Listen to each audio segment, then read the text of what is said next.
My mom, from a very early age, taught us how to balance our checkbook, which I don't think people do anymore. I think they just look online, and how to save money and why it was important. Good morning. This is Alice Tang, the host of Women's Million Dollar Conversation. And today I'm sitting down with Cara Turano, a community leader in Portland. And when we get to know her, you will find out more. She is the person who has single-handed rallying the team to grow back the OEN membership and extended the very ripple effect to the business owners, the entrepreneurs in the region, so that they can get better resource and better help. And in turn, we have better business in Portland. So let's welcome Cara. Hi, Alice. Thank you. Good morning. Nice to see you. Nice to see you, Cara. Would you mind sharing a few things about yourself before we begin asking you about insight of your million dollar path? Sure. I grew up in Atlanta. I went to the University of Georgia. Those are very important things to me. And I moved to Portland about a decade ago. I've spent most of my career working in startups or with startups. And so I've seen how entrepreneurship is a path to wealth creation. And I'm a 34-time marathon finisher. 11 of those are the Boston Marathon. And I also really like to read and cook and ski and camp. And I have a fantastic family, two adult stepchildren, one adopted daughter, and a tiny senior chihuahua. Wow. This podcast is focusing on empowering women to get first million, whether it's the million dollars saved, earned, or sold. Would you mind sharing with us? When I took over OEN, we were running at a $250,000 budget, and this year we're over $1 million. And that was a really big step. That's so awesome. Before we get to the OEN and $1 million plus revenue from negative, do you have any money stories? So, what shaped your money attitude when you were a child? Oh, that's a really good question. My mom was an accountant. And so my mom, from a very early age, taught us how to balance our checkbook, which I don't think people do anymore. I think they just look online, and how to save money and why it was important. So I've always been more of a saver than a spender.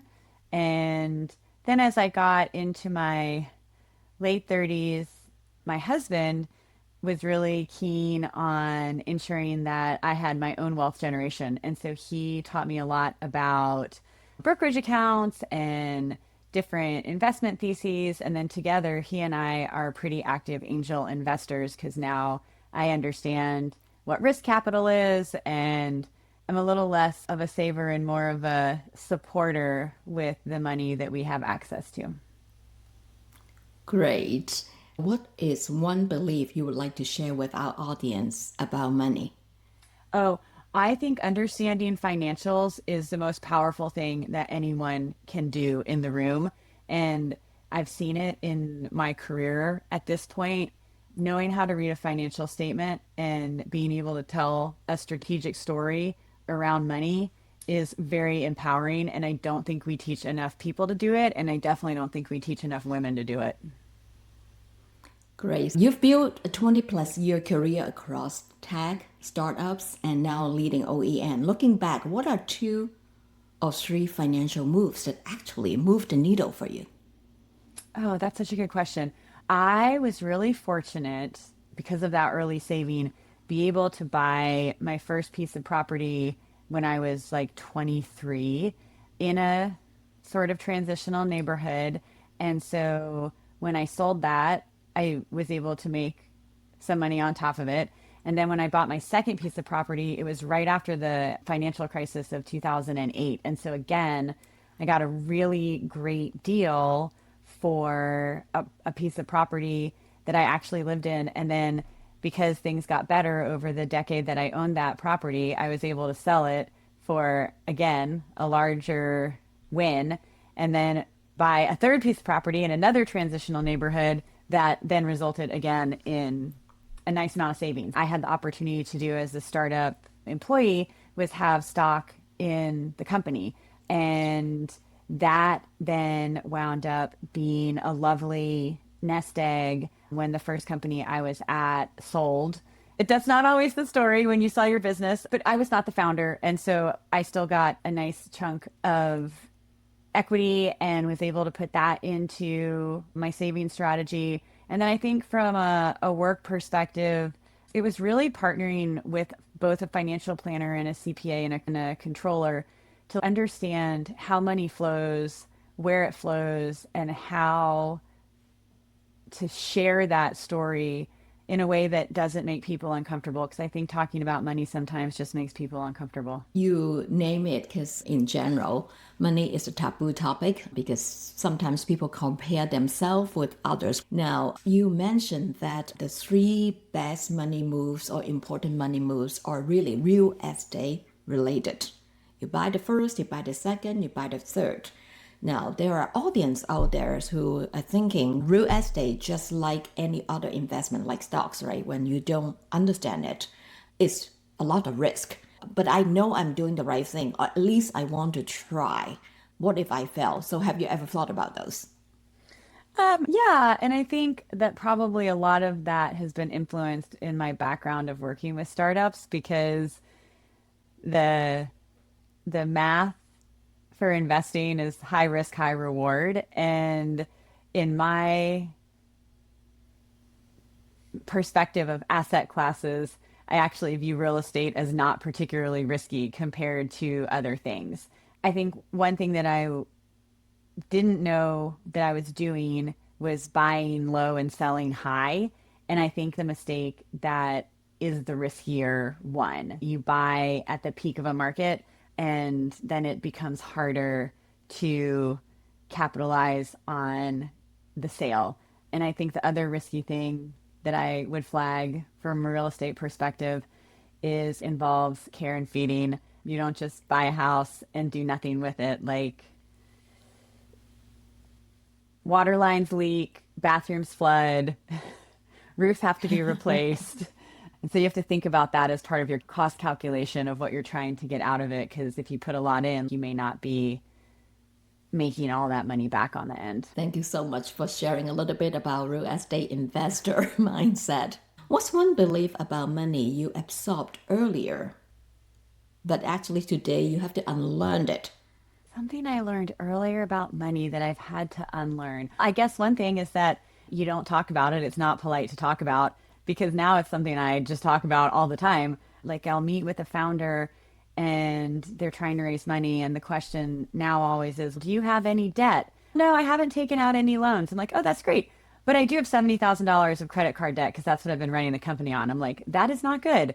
And like in I think in people's perspective that's like a rude thing to ask somebody about their debt. And so I've had to unlearn that at least from a business perspective to be able to help folks grow their businesses and move them forward. So, honest conversation about money, where you're at, and open to receive the feedback from the other person. So, you may be seeing a blind spot. Totally. When a SBA loan is 0% and I guess it involves collateral, but like it's again, like how do you analyze what works for you? And I don't know that 29% interest should work for anybody.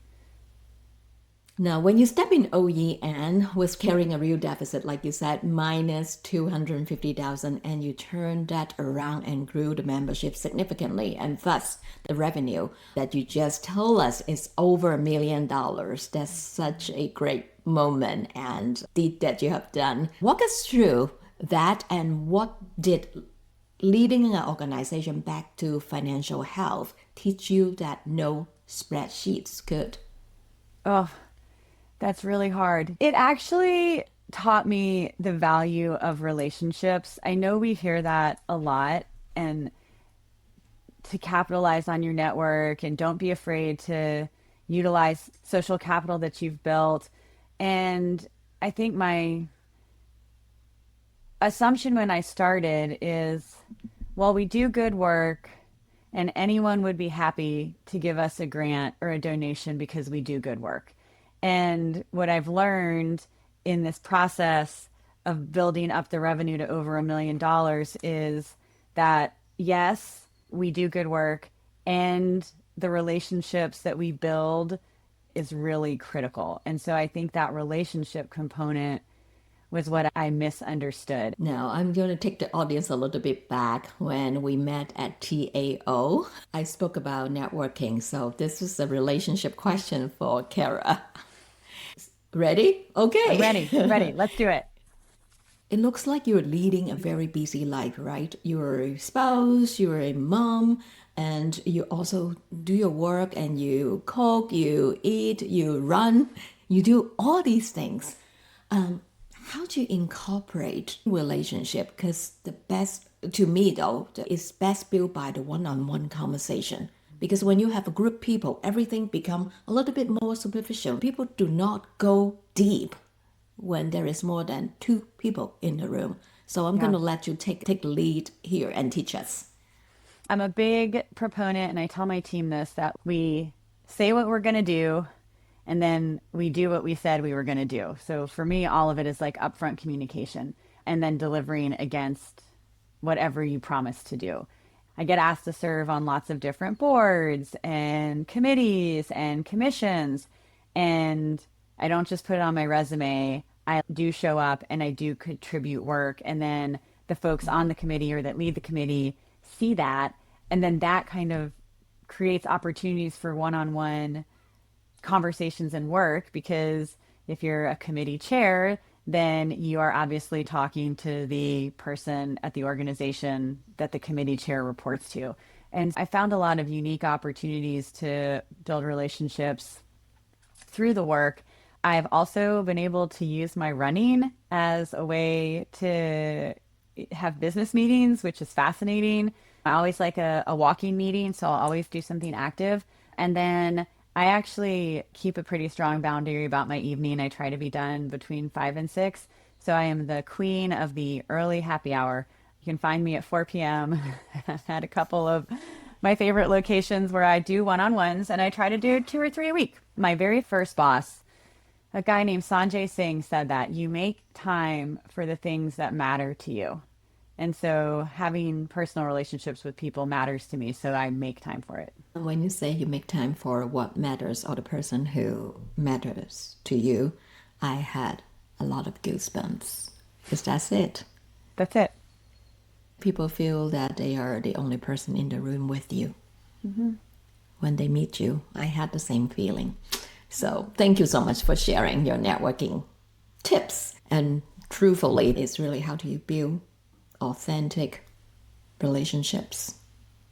Now, hustle cultures tells us to sacrifice a lot. You just talk about boundaries. You run to very demanding organizations that you kept very tight boundaries. Going back to the OEN and your work with the startups, you watch a lot of founders raising money, spending money, and the ones who made it and the one who didn't make it.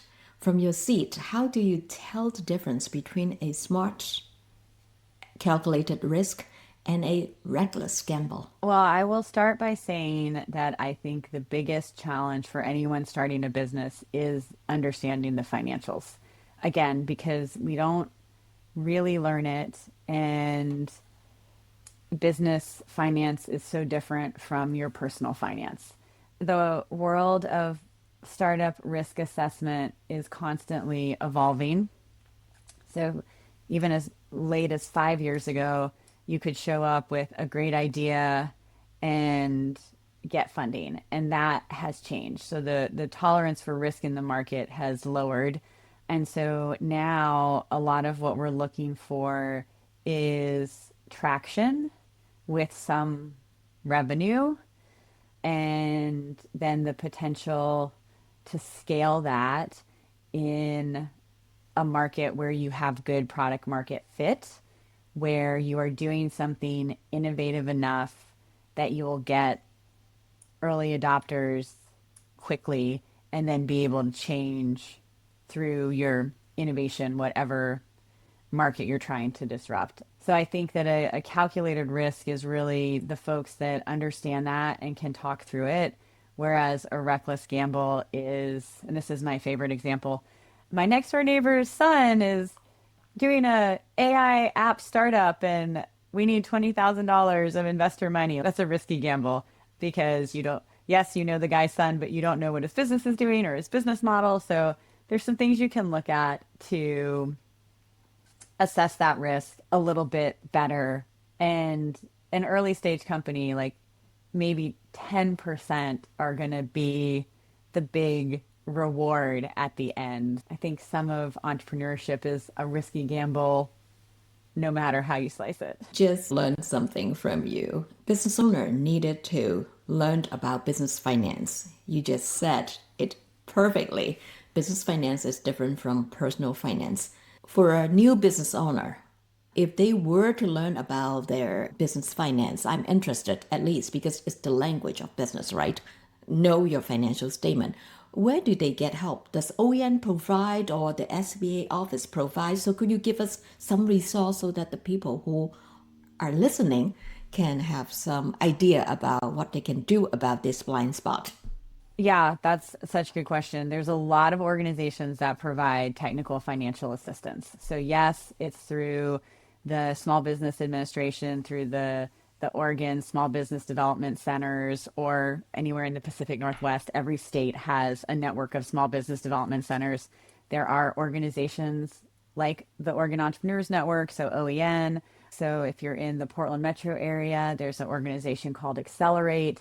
Many of these organizations run capital literacy programs to get folks understanding the financials behind running a business. But I would say if it's the first time you're doing it, I would absolutely find your local SBDC. They generally are embedded within community colleges and they can talk you through a business plan and a basic financial model and maybe even introduce you to a business banker because that's one of the mistakes I see all the time too is people are just writing their business checks out of their personal checking account and they need a business account so that they can start building the business credit so that they are then become more eligible for loans down the road. Yeah, and also is also for protection. The little that I know, I don't want to be a Yeah, legal expert. Sometimes it doesn't work. 10%. 40% is who will make it. 10% is who will be really successful. And then there's like some tiers in between. Very good statistics. Congratulations on being named the 2025 Portland Business Journal Woman of Influence. What is the single most important thing you're going to tell a woman who's just starting, either building their business or building wealth? Gosh, start your savings early. Compounding interest matters.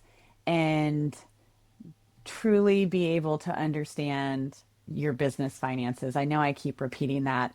It's complicated, it evolves, tax policy changes, but the more you know at the basic level, then the better you equipped you are as those changes continue to evolve.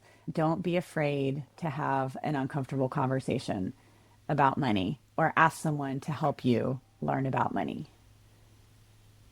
That's so true because we always let the one thing that we are afraid of conquer us. We talk a lot about the funding and the mentorship gap women face today. Yeah. How are you using your platform to help the next generation of women not just to master the numbers, but carry the emotional weight that comes with leading? Oh,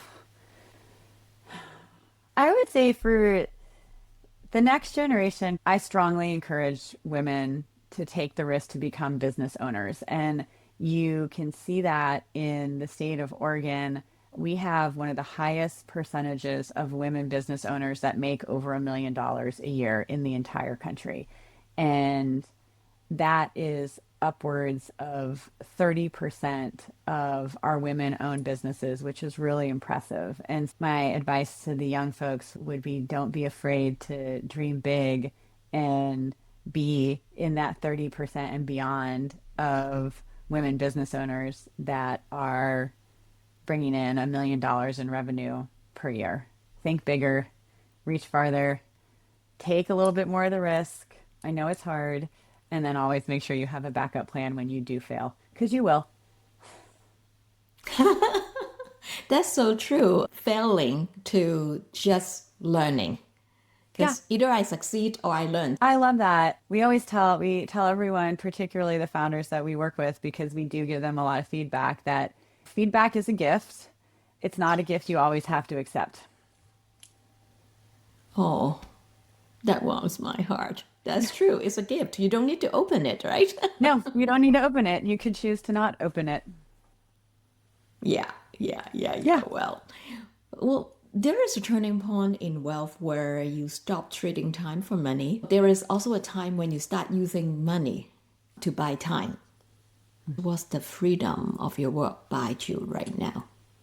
Oh my gosh, I love that. I'm very lucky because my husband is retired, so he does a lot of those things. But from a personal perspective, I am able to have somebody else take care of my dog when I am not around, or even when I am and have a busy day, and somebody to help clean the house, and somebody to help plan travel, which is delightful. I was thinking about this question this morning when I was prepping. What's been exciting in getting OEN over $1 million is I was able to hire a grant writer. And one, I truly enjoyed the collaboration, but two, we had a very short timeline to put that grant together. It was 58 pages long and involved 21 letters of support from people around the state that we tracked down in 9 days. And all of that was happening when my nieces were in town from Georgia, who are 9 and 13, and all I wanted to do was spend time with them. And so I bought my time back by paying a grant writer, and it was fantastic. Yeah, so it was nice that I could go to the finance committee at OEN and say, hey, I need $1,750 so that we can pay for some grant writing support, because otherwise I don't think I can get it done and I don't have the expertise. And gosh, we got that grant submitted 5 days before it was due. And there was so much peace of mind in that. It was incredible. And actually, I think that we'll continue to pay him over the course of the rest of the year to finish some of our grant writing opportunities. Money can buy peace, we just heard. Yeah. And then my $1,700 could result in a $305,000 contract, which is a no-brainer. That's right. That's right. It was simple maths, right? Yeah, I was like, that's like less than 1%. That's 0.5%. Let's just invest 0.5% and get this done. This will be great. I know. Return on investment. Well, I've learned again from the person who has experienced so much in helping others and helping herself to just elevate in that wealth ladder. Thank You're very welcome. It's always a pleasure to see you. Your energy and your positivity is infectious. Thank you again. Loving this conversation. Give us a like. It helps other ambitious women find these essential insights.